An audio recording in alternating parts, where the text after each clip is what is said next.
Magandang hapon po mga katoto. Dito sa katotohanan ay ang ating pag-usapan po sa ngayon ito na intriga lang ako dito kay Ramil Madriaga.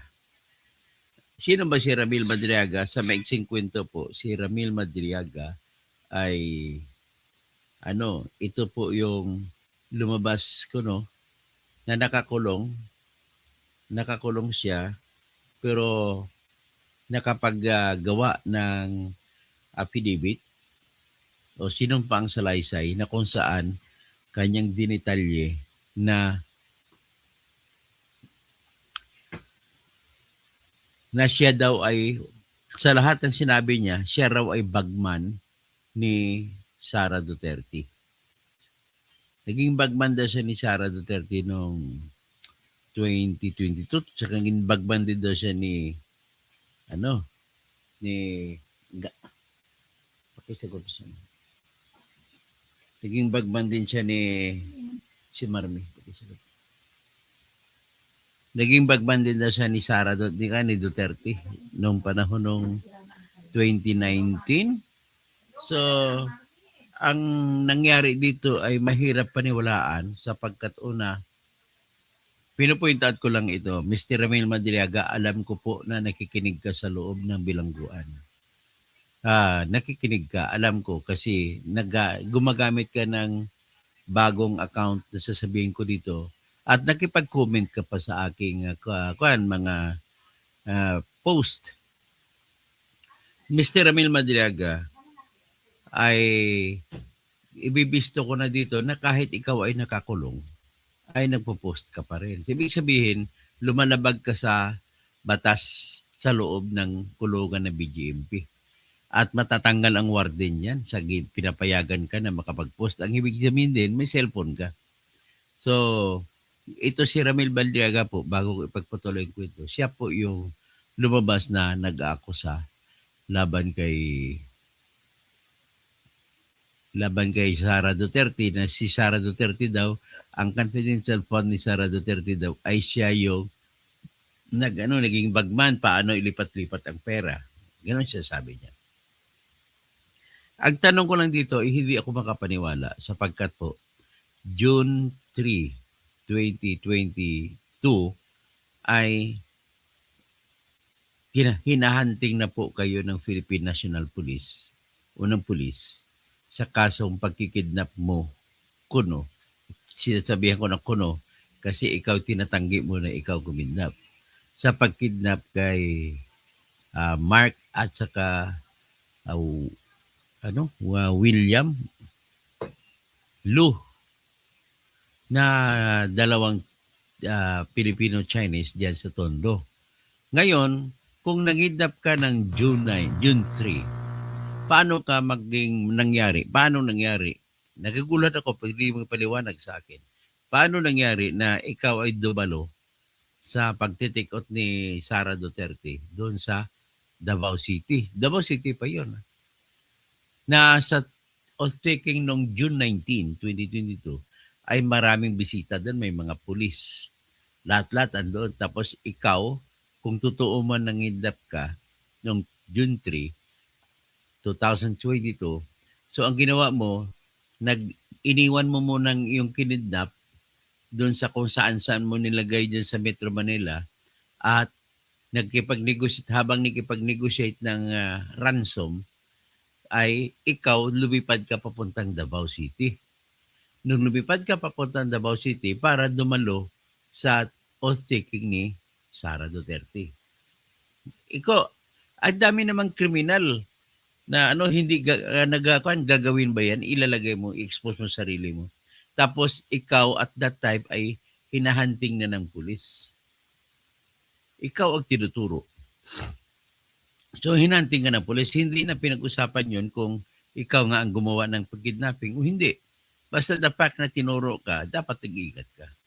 Pero but then, you have that sense of courage na matapang ka pumunta doon sa oath-taking ni Inday Sara doon sa nasa Davao City o ipakita ko ngayon ng pruweba na ikaw ay pumunta sa oath-taking ni Sara. Ito po yun. Para sabihin lang hindi tayo nagmamarites. Yan ang una kong problema sa iyo, Mr. Ramil. You have to share. Tutulungan kita kung totoo itong sinasabi mo.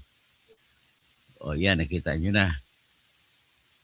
Ah, palaki natin. Yan, si Ramil, ha? Palaki natin. Yan. Naka-green ang suot ni Inday Sara. Yan po yung totoong nag-oath-taking siya noong June 19. Birthday ni Jose Rizal. June 19, 2022. Diyan sa harap ng City Hall ng Davao.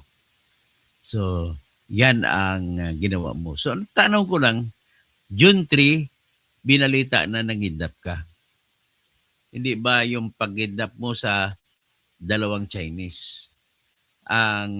Tapos June 4, nag-report yung mga biktima, pamilya ng biktima sa pulis. Tapos nag-negotiate kayo magkano ibibigay para palayain kapalit ng kalayaan ng dalawang Chinese. At lumalabas pa rito na yung dalawang Chinese na si Mark Lu, magpipinsan. Tsaka si William Lu, kung hindi ako William Lu, ay kliyente mo kasi meron kang security agency. So, ikaw pa nag-provide ng security escort. Ang ibig sabihin, binabantayan mo yung dalawa, ikaw na nag-kidnap sa dalawa. May kontrata sila sa iyo. Di ba? Yan ang nangyari, kung totoo man yun.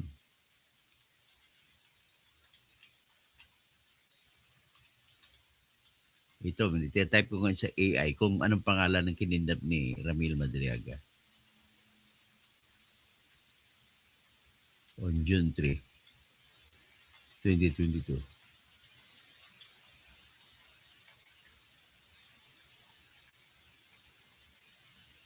Yan, titingnan ko lang ang pangalan.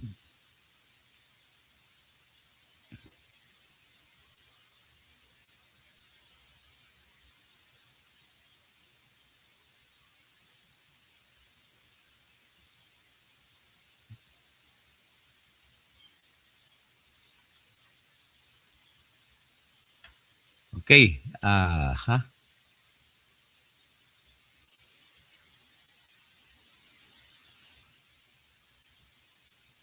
Kukunin ko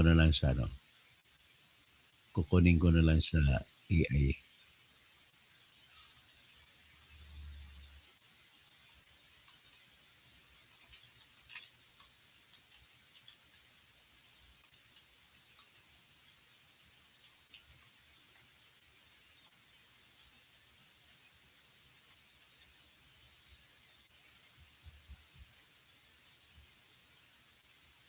Ito, nakita ko na ang pangalan.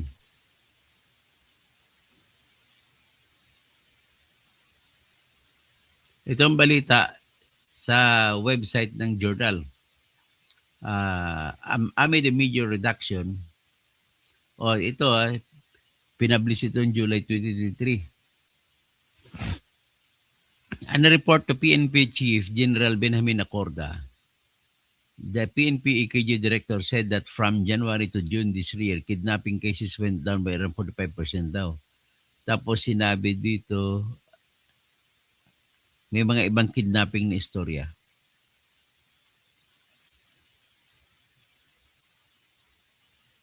Na-capture nila yung nag-kidnap sa dalawang Chinese sa noong June 3, 2022. Si Ramil Madriaga ay hinuli nila na leader siya ng Madriaga Kidnap for Ransom Gang sa SM East sa Cainta, Rizal. Noong na si Madriaga ay panlima sa listahan ng most wanted kidnappers in the country.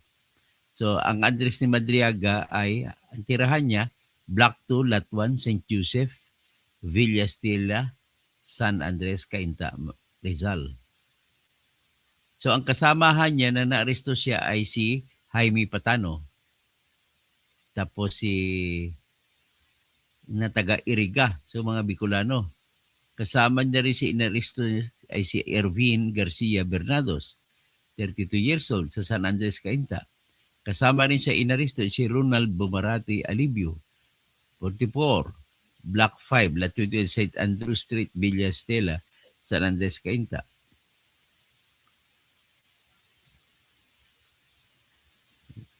Okay? So ito, tatingnan ko yung pangalan nito. Hindi ko nakuha ang pangalan. Walang pangalan ng dalawang Chinese.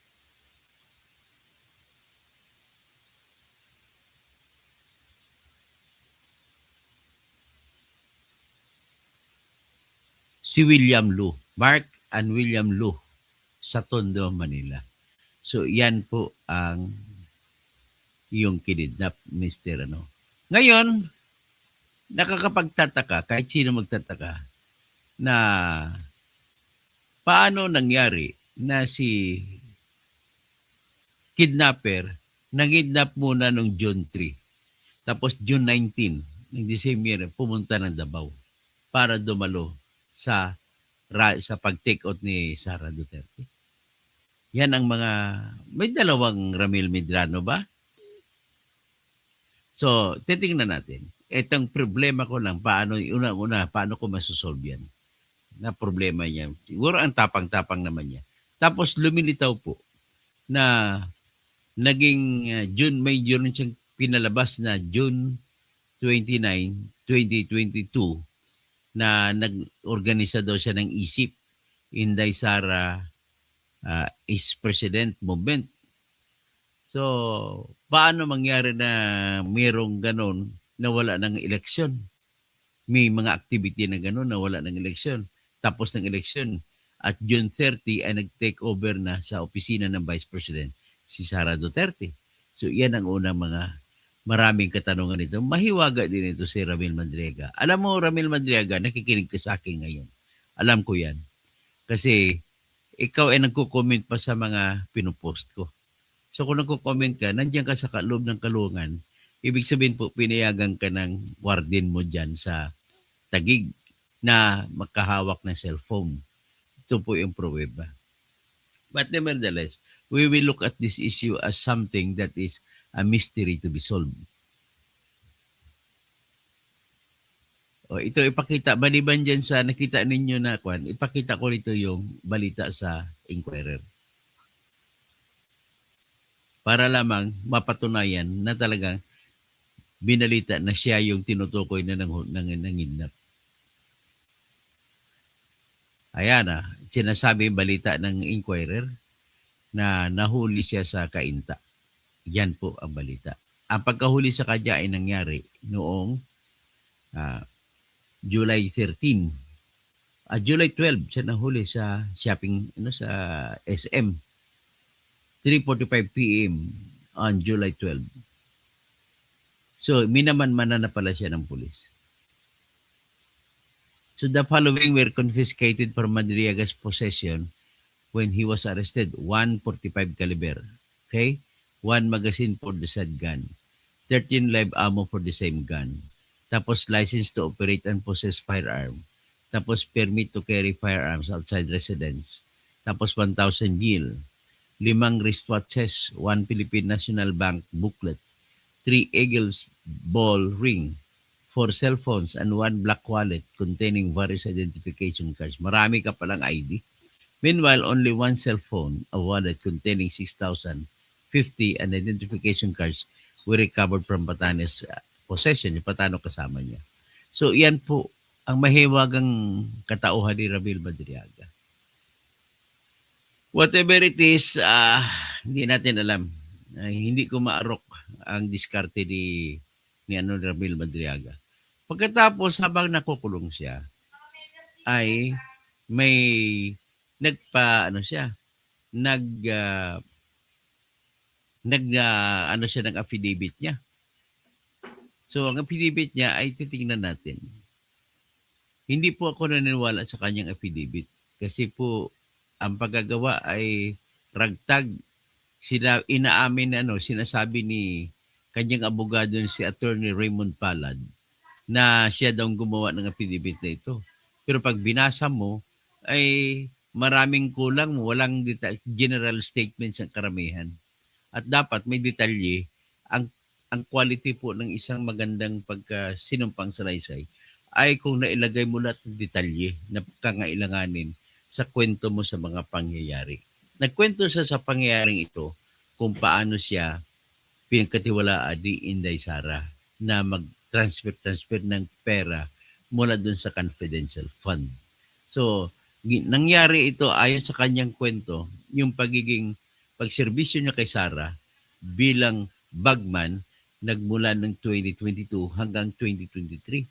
Na at the same time, during those times, hinahanap na siya ng pulis kasi 2022 rin, pinalabas ng Korte ng Manila ang warrant of arrest laban sa kanya. So, paano ka makapagtrabaho na may warrant of arrest ka na kaharap mo mga pulis, mga military, tapos at the same time ay wanted ka. So, ito po yun ang ating ipapakita ngayon, yung kanyang, ipakita ko sa inyo ngayon ang kanyang affidavit, kanyang ginawang affidavit na kung saan nagkwento sa ganun.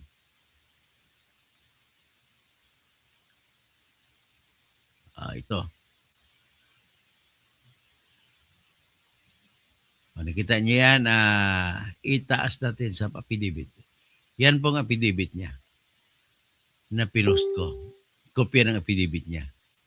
So ngayon, para mabasa natin isa-isa, ma-analyze natin, kailangan natin i-click isa. Ayan.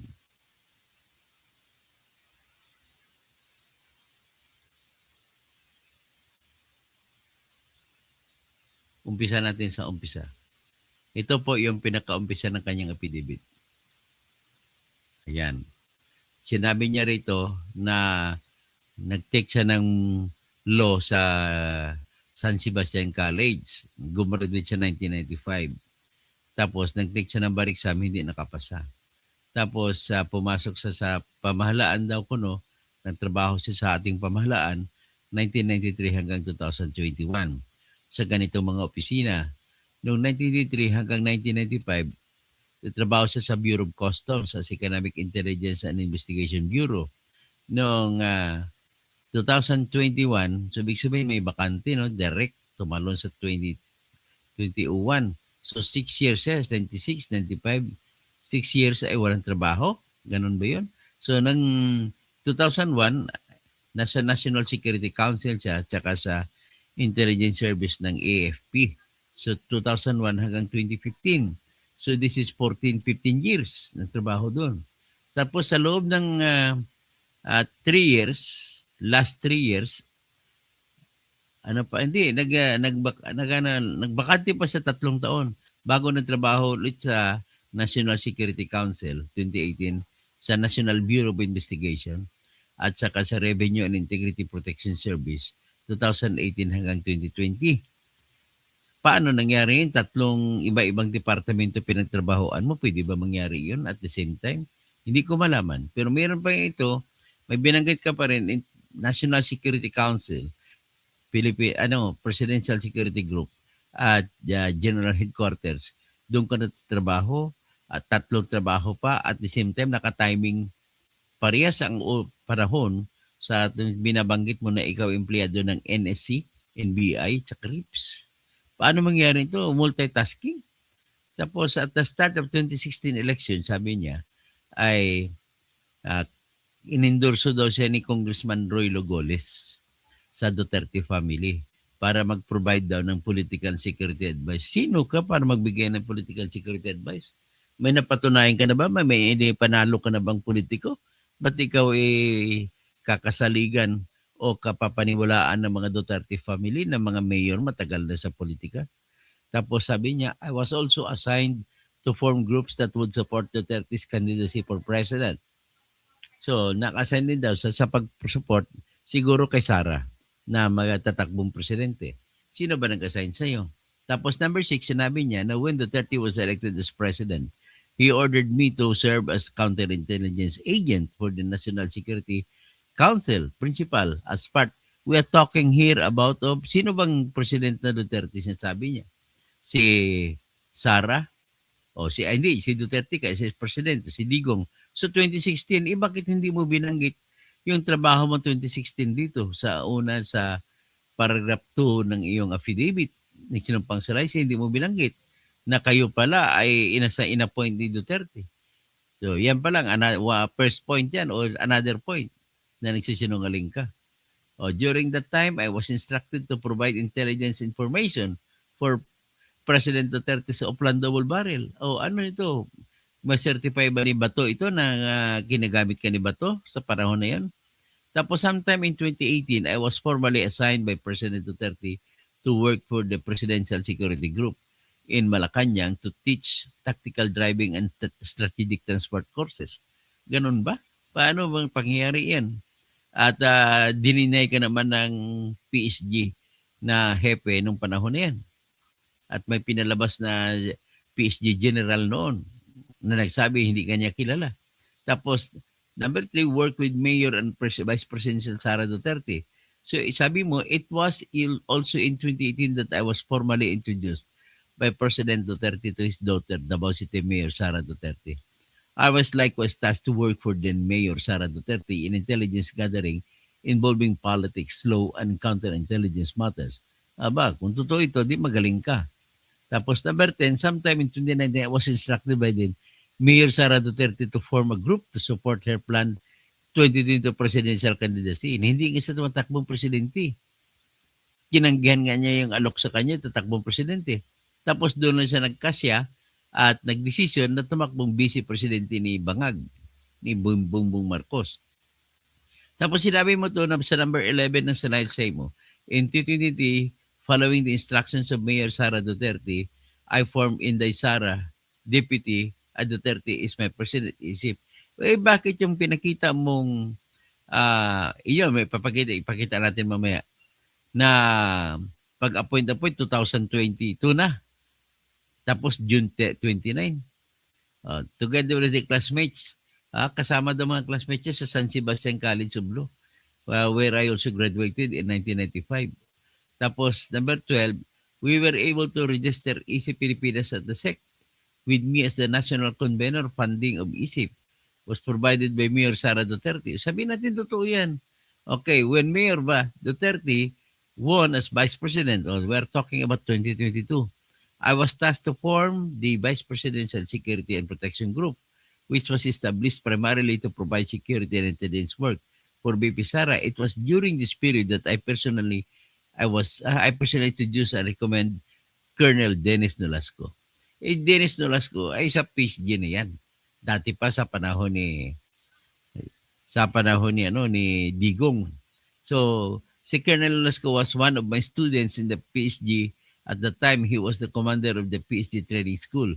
It was Colonel Nolasco who tapped the services of Colonel Raymond Dante Rachica to head the BPSP. So, ibig sabihin, pinapalabas mo rito, ikaw nang bumuo ng Vice President Vice Presidential Security Group, Security Protection Group, o how do you call it? Hindi ka Security and Protection Group. Okay. Hindi ba dati na ng binuo ng military yan? Panahon pa nila ni Robredo. So, from July 2022, sabi niya, to April 23, I worked with Colonel Nolasco. Paano mangyari itong pagtrabaho ka na wanted ka sa kidnapping? Number 15. Tapos, some of the work information that I have personally knowledge of the following. Pero ito yung warrant of arrest mo po na pinalabas ng Manila City, Manila Regional Trial Court ay dated ng 2022. So, paano magkaroon na hindi ka nahuhuli? Next, that's number 16. Ito daw mga pwesto na inikot-ikotan niya. Trabaho daw sa confidential funds 2022-2023. So, pinalabas na dito ay siya yung bagman na ni Sara para sa confidential funds sa 2022 hanggang 2023. So, sabi niya, around December 2022, Colonel Nolasco sent me a text message instructing me to see him. I arrived at Ultra Pasig at around 1:30 p.m. I stayed with Colonel Nolasco until Colonel Lachica and 2 DepEd vehicles arrived past 1 at 3 p.m. and 4 duffel bags of money. So may 4 na duffel bag na pera. Colonel Lachica handed to me portions of that money amounting to around 33 million and 35 million per duffel bag to be delivered to various people. So, ibig sabihin, dineliver sa Baris people, hindi kay Sara dineliver. Yun, klaro yan. So, one duffel bag, sabi niya, ay pinadala doon sa mayor sa Laguna. Bakit di mo binabanggit ang mayor ng Laguna kung sino man siya? Dapat binanggit mo kung nasasabi po kayo na totoo, Ramil Madriaga. So, I personally delivered. Personal ka ba nag-deliver? At to a man. Oh, a man. Bakit sa tao? Ano bang katibayan mo? Bakit sa man namimili ka sa tao na hindi mo kilala? At doon mo binigay ang 33 million. So, how this could happen? It's another big question. Number 18.2, another duffel bag of money was delivered to a comedy bar owner na kaklase daw na sa spokesperson sa Office of the Vice President na si Attorney Reynold Bonsayak, a former classmate of VP Sara. He signaled for me to go upstairs. So, ibig sabihin, ganun kakampante si Attorney Bonsayak sa kanya na yung pera na ama nagkakalaga ng 33 million ay sinyas-sinyas lang. Dali mo sa taas. Could that happen? Pera ang pinag-usapan. Tapos, ito yung sinabi, another duffel bag was left in the car. Iniwan na sa isang kotse, which I drove to Ombudsman at pinarada doon niya sa Ombudsman compound. When I arrived, the guard signaled me to park in a specific reserved spot and I placed the case on top of the left front wheel. After I left, I saw someone retrieve the case and drive the vehicle. Sino yung someone? At saan niya din-drive? Ba't hanggang drive lang ganun? Palabas pa ng Ombudsman? O saan? Tapos sabi, delivery to Santiago family, 80 million pesos. Sino naman ito si Santiago family? Hindi mo kinilala.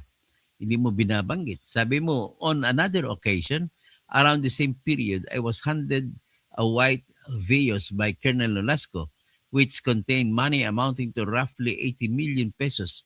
So pinapalabas mo na ganon kakurap si Colonel Nolasco. Tapos 20, Colonel Nolasco instructed me to drive it to the parking lot of SM Mega Mall. I followed this instruction, locked the car, placed the case on top of the left front wheel, and then moved away and waited until someone retrieved the case and drove off. Pwede ba mangyari yun? Iwan mo susi, may lamang 80 million? Iwan mo susi sa taas ng hood ng sasakyan at somebody will just pick it up? Kung sino somebody na kukunin yun, paano mangyari yun? Ang labo po ng kwento. So one day, sabi mo, one day I saw the same views being driven by the wife of Ombudsman Prosecutor Ryan Ray Kilala. At ang asawang iyon ay si Ria. Classmate daw ni Duterte, ni Sara, si Ryan Kilala sa San Sebastian. Tapos sinabi mo rito, yung number 27 paragraph mo, 1 billion. I was instructed by Master Sergeant Canlas, a PSG officer whom I came to know in Davao, to pick up a Super Granja at Jollibee Kamuning. Super Granja. Kasya ba ang hindi ata magkasya ang 1 billion pesos dyan na mali-maleta? To pick up the Super Granja at Jollibee Kamuning sa Quezon City and deliver it to a car wash along Daang Hari, Muntinlupa City from the meeting point. Bakit hindi na lang yung huling nagmaniho dyan? Bakit hindi na lang siya mismo direkta nagdala ng sasakyan doon sa Kamuning, sa Jollibee? O sa Daang Hari, Muntinlupa. Paano? Malabo pong kwentong ito. Unang-una, nahirapan ako mag-isip, paano magkasya ang 38 o 35 na maleta na may lamang pera sa loob ng Super Granja. Napakaliit ng Super Granja, kailangan 2 Super Granja bitbitin mo. Tapos meron ka pa sinasabi ito, cash inside Honda Civic, delivered to the Santiago family. Sinabi mo, sometime in January 2022, VP Sara, January 22, hindi pa Vice President si Sara, Mayor pa lang. Sinabi, sometime into January 2022, VP Sara instructed me through a phone call to pick up a Honda Civic containing cash near the Kislap warehouse and deliver it to Jordan Plains, Novaliches, Quezon City, specifically to the house of Santiago family, which at the Grain Gate and was located inside a gated village. Paano mangyari ito? Unang-una, hindi pa Vice President si Sara noong January 2022. Tapos dinugtong mo, 24. Days later, VP Sara again instructed me to pick up another white Honda Civic containing cash and delivered to the same house. Oh, days later, sabi siya, January din, 2022. Paano mangyari ito? Na hindi pa Vice President si Sara. Sunod, about magnetic lifters. Magnetic lifters. 25, during my meeting with Attorney Manassas Manscarpio, husband of BP Sara, at Burgos Circle in Bonifacio Global City, he personally instructed me and my team to pick up the magnetic lifters at the Bureau of Customs. Sabi natin, pwedeng mangyari. 26, the original plan, however, was aborted because one of the President Duterte's men working as an intelligence officer tipped us off that the shipment was a hot item and that someone had their eye on the magnetic lifters containing tons of methamphetamine hydrochloride. Number 27, sabi mo, I met with Attorney Manscarpio again at the same place in Burgos Circle. BGCR informed him that the shipment was a hot item and was being monitored. He then told me to do what is necessary. What we therefore decided to proceed with the usual process of taking it out and facilitate its release from customs under monitoring. Basahin natin yung kanyang 28 na paragraph. After several days, I learned that the magnetic lifters had been released from customs through the efforts of broker Mark Taguba. O si Mark Taguba ay nakakulong ngayon sa Bilibid. Nasintensyan siya ng Manila Court for smuggling of drugs. So number 5 is funding from POGO operators. Number 29, sabi mo, the funding for the Easy Pilipinas National Campaign 2021 to 2022 along with other parallel groups came from POGO operators and drug dealers. Ito, hindi ko maniwala kasi wala namang hindi naman tumakbo si Sara Presidente. So paano mangyari na kukuha ka ng pera sa POGO noong 2021 hanggang 2022 para itakbo sa kampanya ng ISIP or Inday Sara for President. Ganun ang gusto mo mangyari palabasin. So, paano mangyari ito na tumakbo naman si Sara ng Vice President, hindi naman President? Tapos sabi mo, reservation, I reserve the right to submit another affidavit on other matters pertaining to VP Sara, Attorney Manassas Carpio, Colonel Dennis Nolasco, Colonel Raymond Dante La Chica, Ombudsman Prosecutor Ryan Ricky Lala. Ba't hindi mo na inubos lahat? Isang permahan ka na lang. At bakit? Sino ba kinatatakutan mo? Ba't di mo sabihin at ng tutong-tuto kung totoo mo siya sabi mo? So ito ngayon, pinirmahan mo, na affidavit mo is November 29, 2025 at sa Taguig City mo pinirmahan na sa loob ng kulungan. At ang nagnotaryo sa iyo ay si Attorney Cynthia Viñas Pantunal. So may document number 267, page number 50, book number 9, series of 2025. So, ito kaya ng mga lahat na nakikinig dito, I just want to educate to you na yung lahat po ng affidavit, whether it is notarized by in a proper manner or not, lahat po ng affidavit ay heresy ang tawag namin dyan. Magiging mawala lang sa mukha na heresy kung ito ay naipresenta sa korte at ito ay sa subject sa cross-examination ang gumawa ng affidavit. So in this case, wala pang sa kwento pa lang, maraming detalye ang kailangan para malaman kung totoo o hindi yung binabanggit niya. Ang isa pong, sa karanasan ko bilang abogado, ang isang nagsisilumpang salaysay na kung maraming hindi nabanggit na detalye, at unang tanong, bakit hindi mo binanggit? Anong meron? Sa batas po ng ebidensya, may mga kwento na dapat ikwento mo na sa panahon na nangyari ito para hindi ito magiging heresy. Kagaya nung tinatawag na logbook ng mga gwardiya sa kahit anong establishmento. Pag pumasok ang kotse, kagad-agad dire-record ng gwardiya ang oras ng pagdating, ang plate number, at saka yung pangalan ng kung anong klaseng kotse yan. Kung Nissan, van, o kung ano-ano, kung Toyota, o kung anong klaseng mga kotse, nilagay ng gwardiya. Tapos kung sinong taong dumating, nilalagay ng gwardiya. That is the essence kung bakit kung ang isang bagay ay ginagawa in the regular course of business at wala kang duda na may basta walang patlang, pag tiningnan mo walang blanco, tapos tumalo may bagong entry, yan po ay totoo at accepted yan sa heresy rule. Tapos kung ang affidavit ay hindi maging accept sa heresy rule kasi hindi naman yan ginawa in the regular course of business. Ginawa lang naman yan ng isang tao na nag-affidavit, dapat may pangangailangan siya bakit niya ginawa. Pwedeng ginawa niya yan for future reference, pero karamihan dapat ginawa yan para kasi may kaso kang isasampa o gagamitin niya bilang testimonya mo o may kaso na hinahanda na ikaw maging testigo, ginagawa mo yan. Pero pag ikaw ay gumagawa ng sinumpaang salaysay, siguraduhin mo po yung sinumpaang salaysay mo ay kompleto, detalye para ikaw ay paniwalaan. So hindi pwede kagaya nitong kay sinasabi nito si Ryan Kilala na kung saan maraming kulang at hindi pa nagkatugma-tugma ang petsa ayon sa tamang pagkapetsa. Kagaya nun, sabihin niya, inutusan siya ni Sara Duterte na kunin ang pera sa kotse noong January 2022.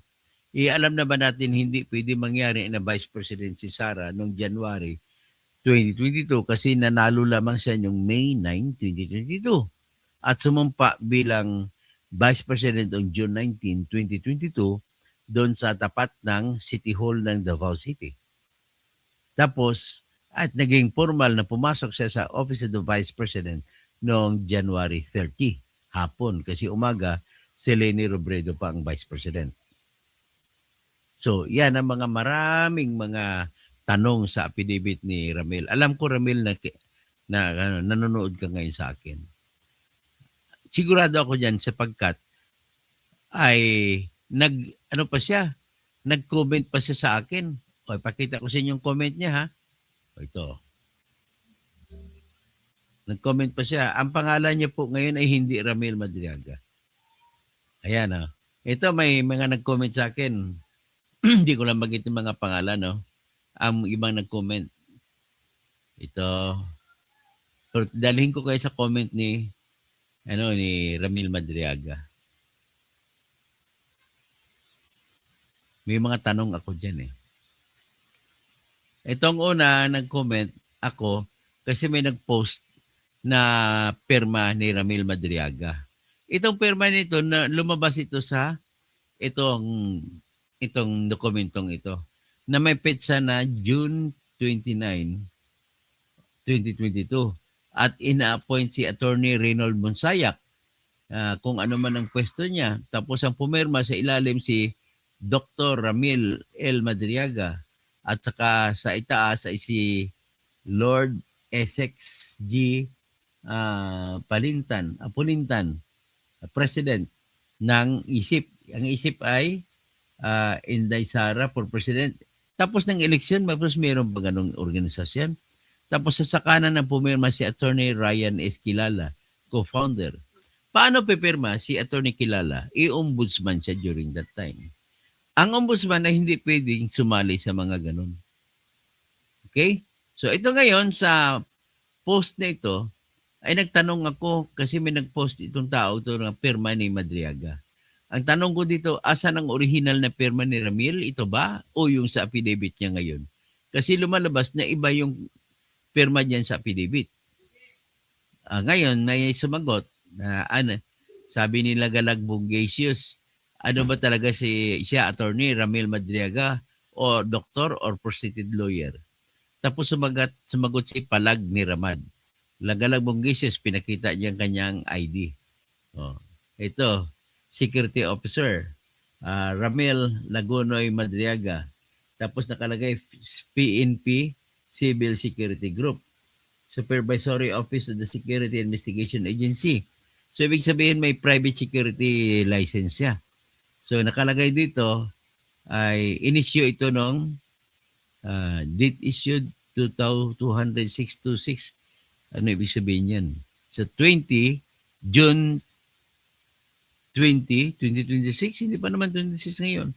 Expiry is 2026, June 23. Tapos June, year, month, day. Year. Year 2006. Ang month niya, 2-6. February 6. Tapos paano maging 23? Hindi maintindihan. So, ibig sabihin siguro 2020, June 26, binigay. So, 2020, tapos 2023, ang expiration niya, June 26 din. So, yan ang ibig sabihin, pinakita niyang ID niya. Pero meron siyang tinatawag na QR code. Hindi natin alam kung titingnan natin ay lalabas ba na. Tingnan natin kung may lalabas na dito sa QR code.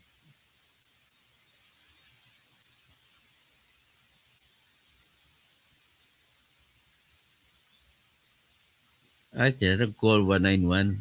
Hindi na. Mahina ito. Palaki natin. Yan. So in a way, yan ang lagay. Ganon din. Inulit niya rin ni Palag ni Ramad. Ibig sabihin, sino si Palag ni Ramad? Ito po, meron pa siyang ID na isa. Protection agent. So siya, ibig sabihin, private security guard siya. Security guard license ito. Protection agent daw ang kanyang kategory. Hindi siya security guard. Tapos, inisyo ito nung year is 2012. Sabihin natin 2012. Tapos, Avant is 7, July. Mga lumang ID niya. So, yan ang binigay niya. Pero sino ito? Si Palag ni Ramad. Ito po si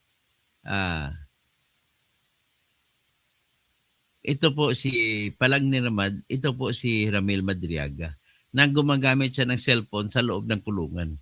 Warden, bakit nangyari ito? I-search niyo si Ramil Madriaga, bakit gumagamit siya ng cellphone? Ito naman, may pinadala si Marianito Javier, pinakita niya. Ito daw yung pirma ni Ramil Madriaga. Yung may bilog. Okay?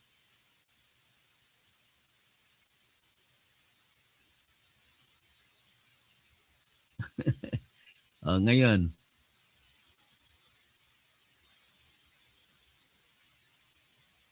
kumbaga, ito kasi may iba pang mga nagsalita dito. Na-take down pa lang niya. Ibig sabihin, yung kanyang Facebook account na Ramil Madriaga ay na-take down. Tapos sabi, ito means guilty si Sarah. Anong connection na pag-take down ng Facebook niya na guilty Sarah? Ang pwede lang mag-take down ng kanyang Facebook account ay siya rin mismo. Ginawa niyang private. So, ganun po yun kasimple. Kaya ngayon, kung gusto ko gawing private ang aking cellphone, hindi niyo na makikita to. Sabi, ito si best director, si Trillanes. Ito yung director nila. Kasi Bicolano din ito pareho ng Bicolano. Si Madriaga at saka Bicolano rin si Trililing. Okay? Tapos lumalabas na si Ramil Madriaga ay another Bicoy. Hindi alala ang Bicoy nung gumagawa ng kwento laban kay Gloria Macapagal, nakulong sa pang-sisinungaling. So ito naman, meron itong nakita, si Ramil Madriaga. Ramadriaga CST is in Matnog, Sorsogon. It's an order to receive a Philippine flag from our nation's First Lady and Vice President. First Lady, Vice President. Kailangan February 5, 2022. Hindi pa naman nanalo si Sara. Mayo pa naman ang eleksyon. So February 5, 2022 ito, pinakita mo litrato na may flag na tinatanggap mo at lumalabas ito. Sino mo kasama? Kasama mo si Sara Duterte ng kampanya sa Matnog, Sorsogon. Anong klaseng ito? Yan Ayan si Madriaga. Okay.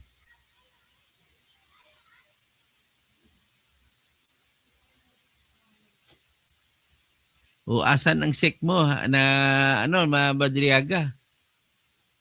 Joel Allen Torre Escobar, tatayo sa korte, natares pa naman. Hindi po tatayo sa korte yung Joel Allen. Hindi ka kasi abogado, hindi mo naman papel ang kalakaran kung sa loob ng korte, paano mo ipresenta yung affidavit. Una, alamin ng korte, ano bang kinalaman niyan sa kaso? May relasyon ba yan? Kung walang relasyon, hindi papayagan yan. Pangalawa, kung papayagan man, hearsay pa yan. Pagkatapos ng cross-examination, saka pa lang mo pwede sasabihin na maaring tanggapin ng korte o hindi. Okay? At tapos, si Ron De La Cruz, dapat pala autobiography pinanotaryo. Halata naman, fabricated na statement. O ito, marami nakahalata. Ito naman, isa may pirma si Madriaga. O, ang pirma niya rito ay malayo. Sa affidavit niya ito. O, kumpara mong pirma niya rito, sa pirma na dito sa may organisasyon ng isip, ang layo. O bakit? O ito, meron pang, pansin mo, mataba yung first stroke. Tapos may linya sa papunta sa dulo, sa kanan, at saka meron parang ribbon sa taas.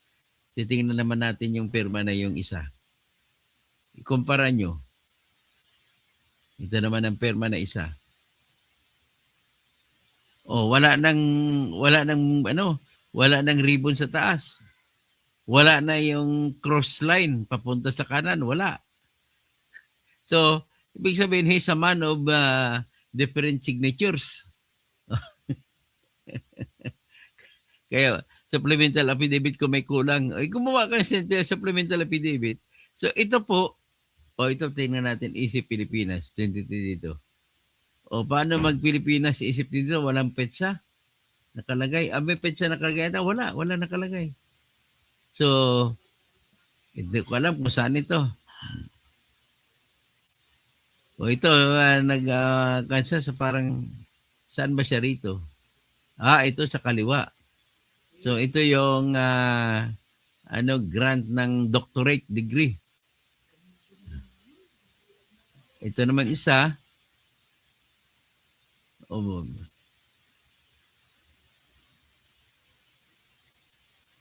Ito, yung palabas nito na sinabi ni Pinos ni Sasrugan Dusasot. Ano ba ang fake news? Yung balita nyo noong July 14, doon nila kinakidnapin si Ramil sa close insecurity na kidnap nilang Pilipino Chinese sa Tondo. So ito lang ang punto dito ni Sasrugan Dusasot. Nung inaresto siya, si Ramil Madriaga, noong July 13, 2023, kung talagang tao siya ni Sara, dapat napabalita na sa mga mainstream media yon. Ang security ni Sara nahuli sa kidnapping. Di ba dapat merong ganon? Ang problema, wala namang balita, wala nagbalita nung hinuli siya. Ang balita ng hinuli siya ay siya mismo ay top KFR group. Pinakita ko na yung balita ng ito, balita natin ng pag-aresto sa kanya. Ito naman ay kita kong balita ng Inquirer. Bakit hindi nakalagay na top na age ni Sara nung hinuli siya kung talagang age ni Sara? Malaking balita yan, hindi makalampas sa mga mainstream media yan. O, tingnan nyo, wanted persons for kidnapping, Nab in Cainta, Rizal. O, wala nakalagay yung Sara dyan. Wala nakalagay dito. Basahin natin, the Philippine National Police bear the arrest of Ramil Madriaga, 55, and Jaime Patano, 53, in Cainta, Rizal for alleged kidnapping. PNP said joint operatives under the virtue of warrant of arrest for kidnapping for ransom nabbed the suspects in front of a shopping center in Cainta about 3:45 p.m. on Wednesday, July 12. According to PNP, both Madriaga and Patano were involved in the kidnapping of cousins Mark and William Lu on June 3, 2022 in Tondo, Manila. Madriaga is listed as the fifth most wanted person of anti-kidnapping group in the national level. The following were confiscated from Madriaga's possession in time of his arrest: 1 caliber 45, 1 magazine for the said gun, 13 live ammo, firearms, registration card, license to operate and possess firearm, a permit to carry firearms outside the residence or place of business, 1,000 peso bill, 5 wristwatches, and 1 Philippine National Bank booklet. 3 Eagles ball ring for Sim William. Meanwhile, only 1 cellphone. Okay, yan binalita. Very clear na hindi sinabi na ang naristo ay tao ni Sarah. Kung tao ni Sarah siya talaga, kung totoong tao siya ni Sarah, dapat nabalita yung paghuli sa kanya. Tao ni Sarah na huli. Diba? Ganun na kasimple. So, in short, nag-comment pa siya sa aking comment. Pinakita ko na nag-comment siya. Ganon po si Madriaga na naglumalabas na may affidavit na inaakusahan ni Sarah, niya si Sarah na siya ay kinuha ni Sarah na bagman na taga lipat-lipat ng pera nung sa confidential fund. So, yan. Nakita na ninyo. Bahala na kayo mag-ano dyan. Bahala na kayo mag-conclude kung ano meron dyan. Bog sa dam. Uwi si Jomar ito. Tanim witness yan, sir. Desperado na si Bangag. Tagilid na kasi. Si Lichin, salamat po. Pag-like at done. Tapos, mag-like naman kayo po. At para naman maraming mag-like kayo sa akin. At saka i-forward nyo. I-share ninyo. At naman para naman makatulong kayo sa amin. At yan lang po ang nagpapasaya sa aking gaya sa akin na content creator na nagsasayang ng oras para dito. Pastor Rodi Rabi, stay safe, sabi niya. Tapos si Aure Medrano, itinutuon na naman ang atensyon ng tao sa Duterte, iwas issue sa flood control scam. Yun nga ang nangyari dito. So anyway, good PM Sir Toto, sabi ni Mimi Authority. Rodi Rabi, Silva, kaninong diskarte naman to? Si Trillanes po, pangalawang diskarte ni Trillanes. Ito nung una, yung pumalpak yung si Bicoy. Ito panibagong Bicoy ni Trillanes. So, Aurebe Mindrano, yung batas anti-dynasty, panglinlang din. Oo, dapat sana, kung totoo sa kanyang kalooban, si BBM, na magkaroon ng anti-dynasty bill, nag-press con pa siya. Dapat i-certify niya. Hindi yung utusan niyang Congress na ipasa ito. Kabubo ba siya? Unang-una, bawal po mag-utos. Kasi may separate and independent personality sila.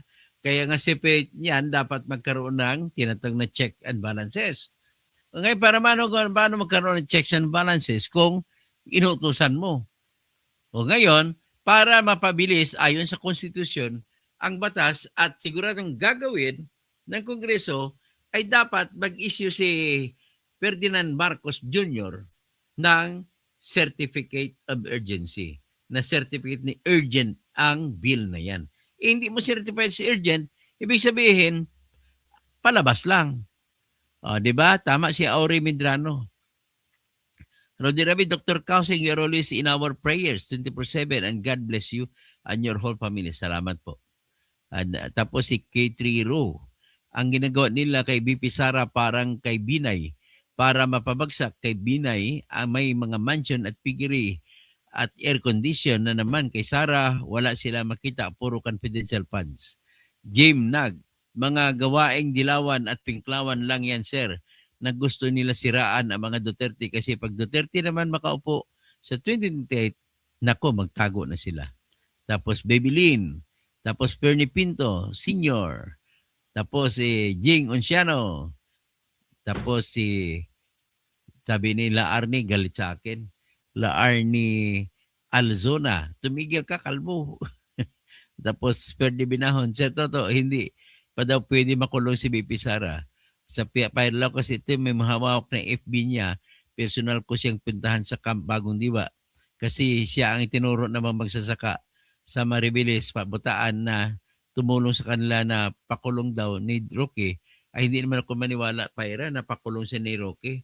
Kasi kung walang ebidensya, hindi mo kayo mapakulong ang tao kahit maliit na tao.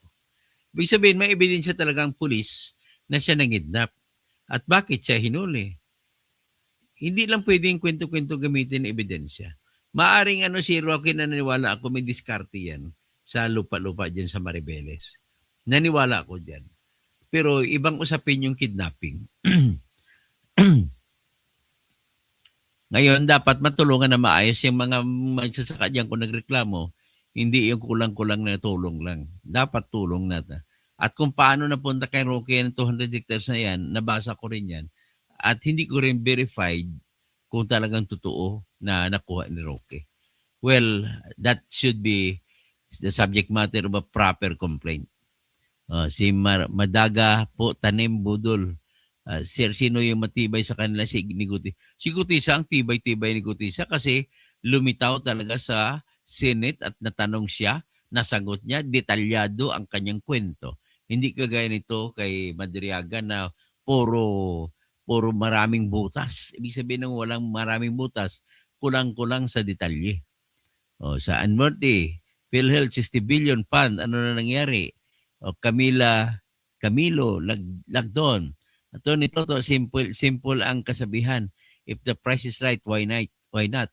Kaya sila walang reklamo dahil bilyones ang kanilang natatanggap galing kay BBM addict na magnanakaw.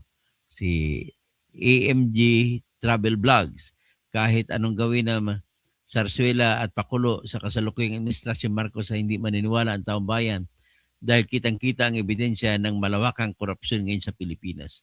Telma Majus, hindi na mauto ang taong bayan.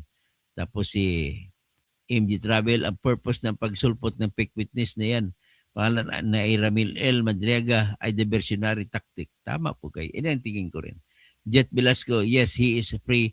At least may time sa pagiging troll na testigo daming bayad. MG Travel crystal clear, another tanim witness yan. Tapos si K30, sabi pa niya, siya nagdala ng pera para sa campaign ni BP Sara. Ang kalaban si Kiko Kiko, kailangan pa ba ng kagastusan yan? MG Travel Vlogs, walang pinakaiba yan sa kaso ni Maharlika na may kapangalan si Maharlika at para maisyuhan ng warrant. Dahil Clemente, Aure Vindra, tuloy-tuloy naman ang investigasyon. Tuloy-tuloy investigasyon, ba't hindi nakakasuhan? Si Bangag, hindi nakakasuhan si Romualdez, Noel Clemente. Hindi dipinsan mo pa eh. So, Travel Vlogs, bawal sa PSG ang may sakit na epilepsy. Na epilepsy pa ito eh. So, Laarne Alsona, mark my word, you'll never go be a senator and cause you're nothing and liar. Sino ako? Wala ka, manigas ka. Ang imbestiga ng SOR, manood ka na lang, doon makita ang sinungaling na si Madriaga. IMG Travel Vlogs, correction, dalawa ang Ramil Madriaga, akala ng mga bangag na Talyanista, tanso at nauto. Hindi natin alam kung dalawa nga ba o hindi. Malalaman natin. Ako naguguluhan ako nito eh. Paano mangyari ng isang may wanted ng pulis ay magiging bagman? Nakakahiya. Okay, hanggang dyan lang muna tayo. Ma'am Pyra, magandang umaga sa inyong lahat. Magandang tanghapon na pala.